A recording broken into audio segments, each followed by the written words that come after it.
Hey everyone, it's Mark Skipper Mark, and today we're exploring Lake George in upstate New York. Lake George is located in the Adirondacks of New York and is about 200 miles north of Manhattan. Several towns surround the lake, but the town of Lake George, which includes the village of Lake George, is the most popular. The permanent population of the village is around 1,000, but in the summer it can grow to over 50,000.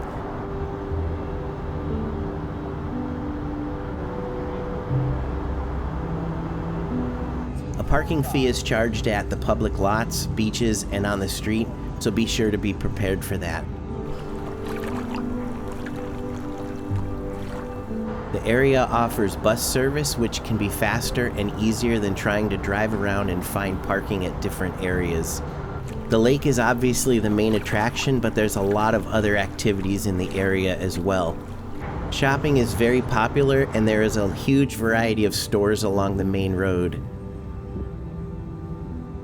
There's everything from touristy type shops to well-known national chains.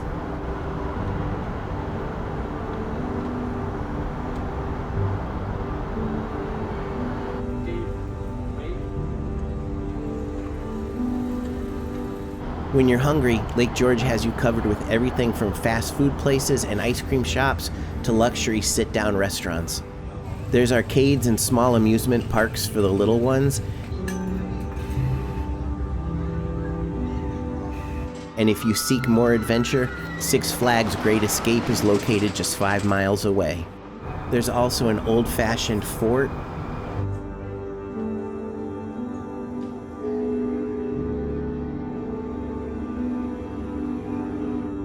wax museums, and several parks and beaches where you can enjoy the amazing beauty the area is known for.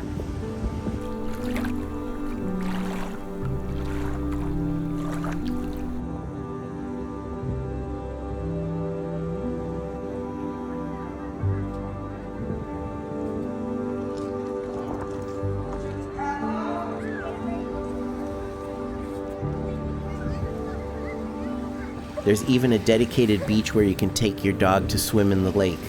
How awesome is that? The water clarity is amazing, and the lake is actually a drinking source for many of the towns, so it's important to keep it as clean and unpolluted as possible. We tend to be outdoor people, so we wanted to explore the lake and decided to take one of the guided cruises. There's several companies that offer tours, but we went with the Lake George Steamboat Company because they have a cruise that's 2.5 hours long, and it goes through the Narrows, an area that's home to many of the lake's 170 islands.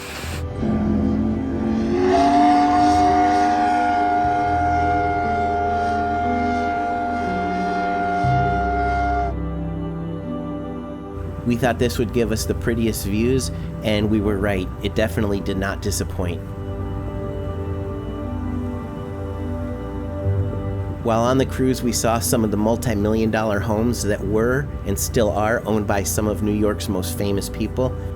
We also passed the Sagamore, which is an old-style grand hotel with beautiful landscaping. I guess we better say hello again with a loud whistle. Stand by, loud whistle.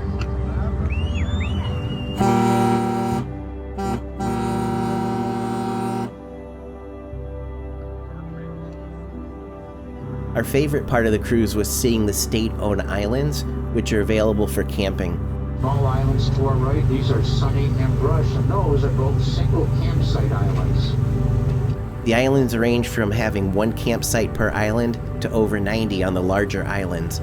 Some are available for reservation, and some are first come, first serve. All are accessible via private boat and feature pit toilets, a fireplace, and a picnic table. There's also areas where you can camp in your boat overnight. If you don't want to camp overnight, some of the islands have day use areas where you can stay for the day, but you can't stay overnight. The amount of public access to the lake is unlike any I've seen before. No matter if you camp or not, the views from the cruise were absolutely gorgeous. If you want to stay for multiple days and don't want to camp, there's dozens of hotels in the area. They range from family-owned motels and cottages to large corporate hotels. When night falls, like much of New York, the town of Lake George keeps going. and it almost seemed like there were more people walking around once the sun set than during the day.